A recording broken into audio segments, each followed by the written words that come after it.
Macedonia is small, as you can see. They had 360 primary schools and 100 secondary schools, so that was not a lot to do, but it really just shows a great success point. And this case study was written up in the Christian Science Monitor and Washington Post and The Economist as really one of these, bright lights of opportunities. You could take this from a country level scale and bring it actually to a smaller scale, which is municipalities or provinces or whatever your divisions are within larger countries. They forced the deployment of 6 months to the ISP provider because they wanted it to start by the beginning of the school year. And for those of you that don't want to know the spoiler alert before the next slide, is that they actually accomplished that. Sort of actually makes a great case study of fastest in the world right now.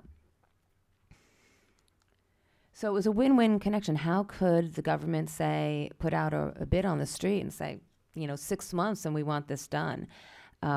Most partners that would bid into a proposal would like to have some caveats because maybe something's not happening. But when there's the strong inducement to take up this offer was that they were guaranteed 3 years of the school of getting profits through the backbone that they laid down. Part of the plan as well, which was a win-win for the government of Macedonia, is that they said these are going to be hubs for all businesses, NGOs, and residents around these schools to actually access broadband too. And they put the caveat that it has to be based on reasonable pricing taken from the levels in Western Europe. So that was sort of a win-win situation. Not only were they guaranteed for the market, for the ISP, were they guaranteed the 3 years of of the schools to get business from, but they were now getting business from this sort of larger ring. From there, and I want to say, why am I talking about just ICT and not moving into youth? We're going to move into youth because toward the end of the program.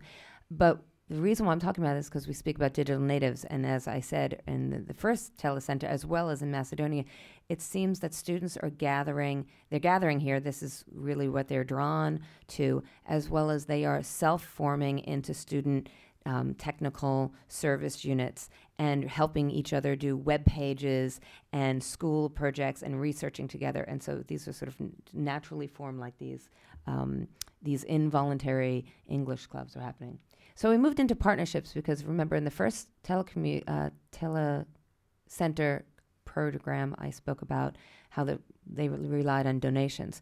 In Macedonia, it was a donation of the computers. But USAID, we realized that these large IT companies were actually working in the development spaces that we were working in. And they were either dumping technologies, or they were cutting deals with government and businesses, but with really no development objectives behind that. And we were working in the same spaces, working in ICT and working with youth and working in education, working in other sectors, but we weren't working together. So we went where the money is, and the large IT companies were there trying to turn a profit. They were looking for the next billion of consumers. So we decided that we'd work together. And we signed MOUs with large IT companies to actually work with our development programs, not work alongside them, not work within the same communities, but work with us to achieve their objectives and our objectives. We look for that slice in the Venn diagram, that intersection point. And instead of just working with education or just working with business or just working with the ICT team, we introduced them to all of the different sectors that you see around on this slide within USAID, and they started working together unilaterally. So every presentation has to have a little bit of a provocative slide. It's usually at the end of the presentation. I'm just going to jam it in the middle.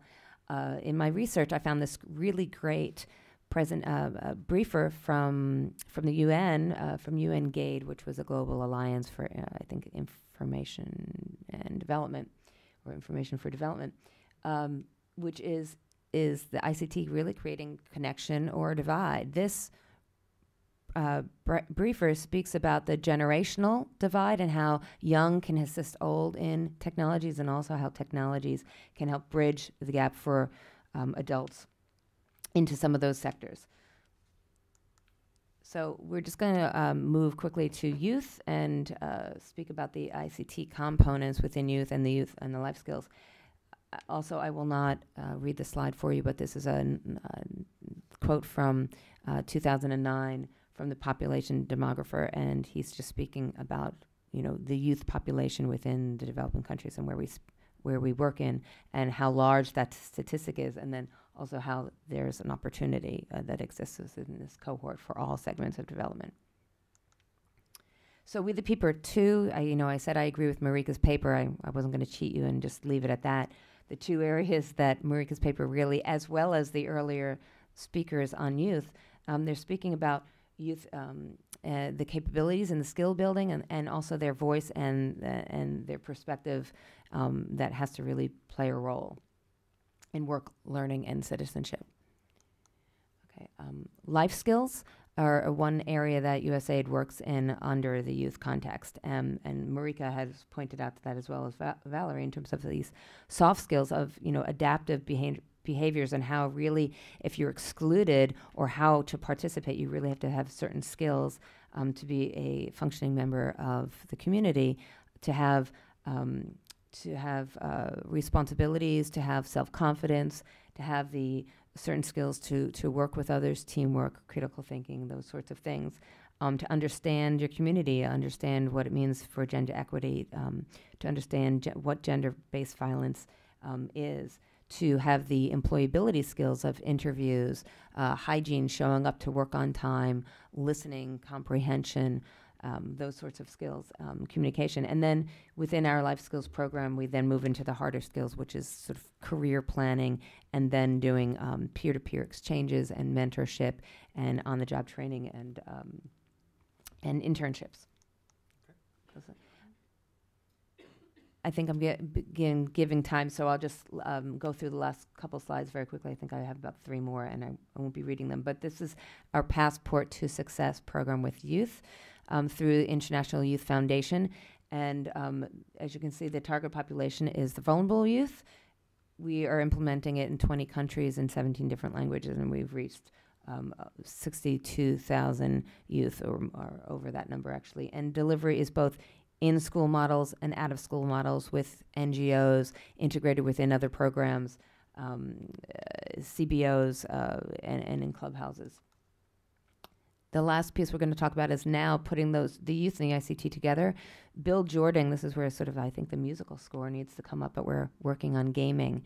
And this is actually putting youth voices directly into developing their city through an interactive gameplay, using Flash so they can modulate the gameplay, and working with sort of real life components and pulling them back into gameplay. This is why we're using games, because it really does meet youth in the spaces that they already are. It gives player agency, as Ellen said, but in the gameplay, we're speaking about, superpowers and secrets. Who doesn't like that? It's forward-looking, where you can create something, you can look forward to it. People can try on different identities. I can be a janitor, I can be a salesman, I can be a president of our country. And I can take those risks and fail safely, or be rewarded if I have the right answers. And then the incentive of sustaining gameplay is really the challenges. With Super Mario, I can jump on a cloud and fall, jump on a cloud and fall, jump on a cloud and fall. But when I'm rewarded and I get some sort of token to spend later on, this is really sort of exciting. And in the gameplay, we're having real life incentives of actually going to have a peer-to-peer counseling session, or ringtones for my phone to play longer. The Jordan City building is just going to, create awareness, empower youth, engage them, strengthen the Jordan identity, which is what these English clubs are doing. It's like, I think one of the quotes in Marika's papers was like, "We are Africa," or "What is Africa?" So this is the same for Jordan. And then create those critical thinking skills and job skills. Lastly, how do we engage the two? Again, speaking about building democracies and civic engagement, is looking at integrated partnership. This is a program that's actually going on in Jordan with that program that I can't pronounce up there. But they're actually taking pictures of their cell phone and of some environmental violations or good things that are going on, and sending them to municipality. But if in their gameplay, if they're doing that and then bringing it back into the game, they can actually accelerate in the gameplay. So it's great to be speaking about youth today, because the agency just rolled out its youth program, a new policy on Halloween on October 31st. we were going to have more public rollout, but Hurricane Sandy sort of made us just sort of put it out there on the press release. But I put the whole press release here in the presentation so you can read it on the web. And thank you very much. Thank you. Marika, do you have anything you want to say? I know we don't have a lot of time, but We don't have a lot of time, but you have. I don't want to take the opportunity away. no, it's great. I know that I think my writing is sometimes very idealistic, and so it's good to think about how maybe some policies can actually